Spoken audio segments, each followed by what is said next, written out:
नमस्कार मित्रों, PSSM blessings परिवार से मैं मिशा गुप्ता जेसी नाइट द्वारा चैनल्ड पुस्तक रामथा द वाइट बुक के ऑडियो नंबर 32 में आप सभी का बहुत बहुत स्वागत करती हूँ। रामथा हमें विकास और सृजन के बारे में बताते हुए आगे कहते हैं, परमपिता निरंतर सोचने वाला चिंतनशील विचार है जिसे जीवन कहा जाता है।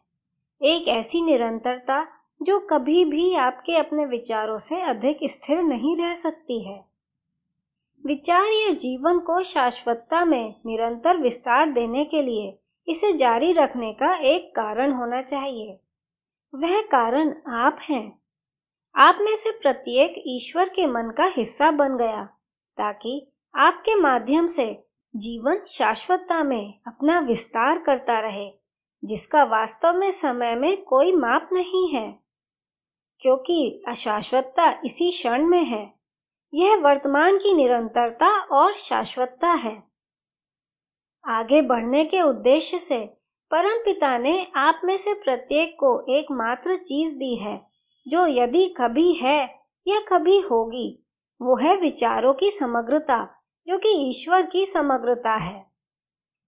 आप में से प्रत्येक को पिता द्वारा पिता के लिए वह सब कुछ दिया गया है जो आप हैं, एक दिव्य बुद्धि और एक सार्वभौमिक सृजनात्मक इच्छा। उस बुद्धिमत्ता और इच्छा की स्वतंत्रता के माध्यम से आपको उस विचार से लेने की शक्ति दी गई जो परमपिता है, जिससे आप अपने स्वयं के चिंतनशील विचार प्रक्रियाओं के अनुसार स्वयं का विस्तार करें। ईश्वर जो दिव्य मन है, आप में से प्रत्येक के माध्यम से लगातार अपना विस्तार करता है और अधिक बढ़ता जाता है।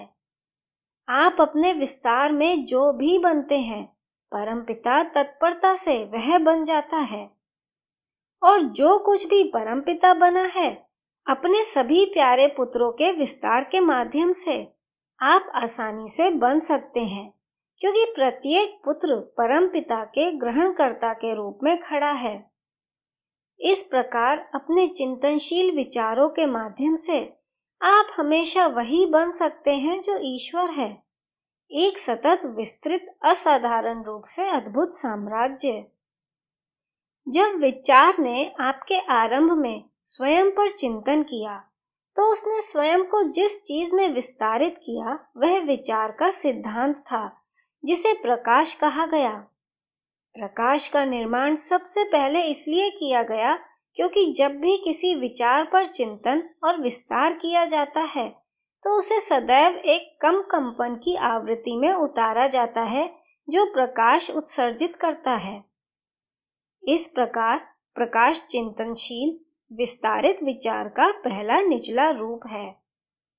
आपकी मूल विरासत प्रकाश के जन्म तक जाती है, क्योंकि पहले चिंतन से जन्मा हुआ प्रकाश का प्रत्येक कण एक व्यक्ति, एक ईश्वर, एक पुत्र बन गया। इस प्रकार सृष्टि के जन्म के समय सभी को प्रकाश प्राणी कहा गया। प्रत्येक व्यक्ति को उसी क्षण अस्तित्व में लाया गया था। वे सभी इकाइयां जो कभी थीं या कभी होंगी, ईश्वर द्वारा स्वयं चिंतन करने के क्षण से ही प्रकाश में उत्पन्न हो गईं। विचार के स्थान से निकलने वाला प्रकाश ईश्वर के मन के निकट और उसका भाग बन गया, जो सभी विचारों का प्रवाह है, जिसे विचार की नदी कहा जाता है।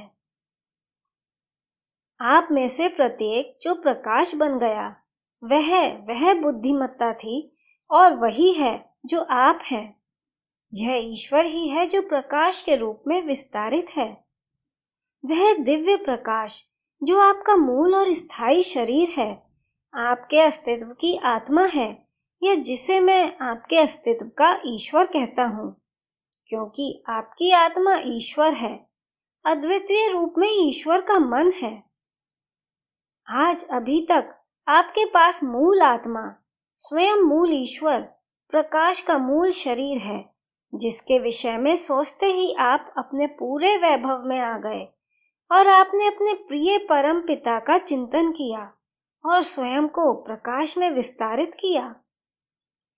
अब आपके आरंभ में जब विचार या ईश्वर ने आपके अस्तित्व की आत्मा को अनुभव किया तो एक भावना उत्पन्न हुई, किंतु वह क्षणभंगुर थी।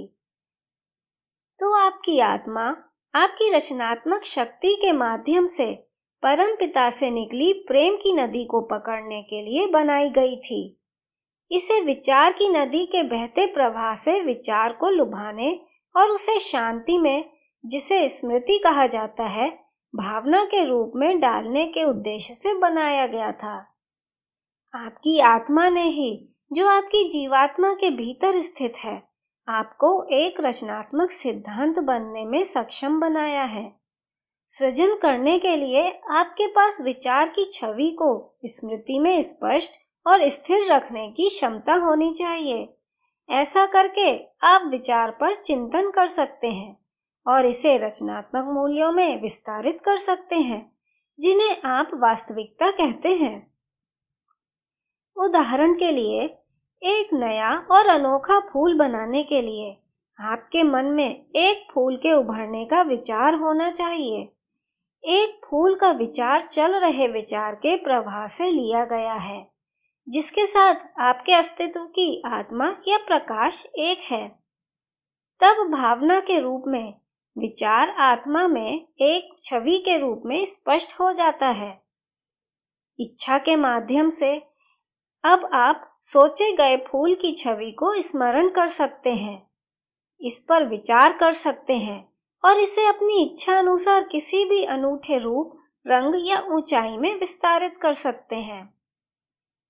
अब आप अपनी इच्छा अनुसार और किसी भी क्षण विशिष्ट रूप से एक फूल बना सकते हैं।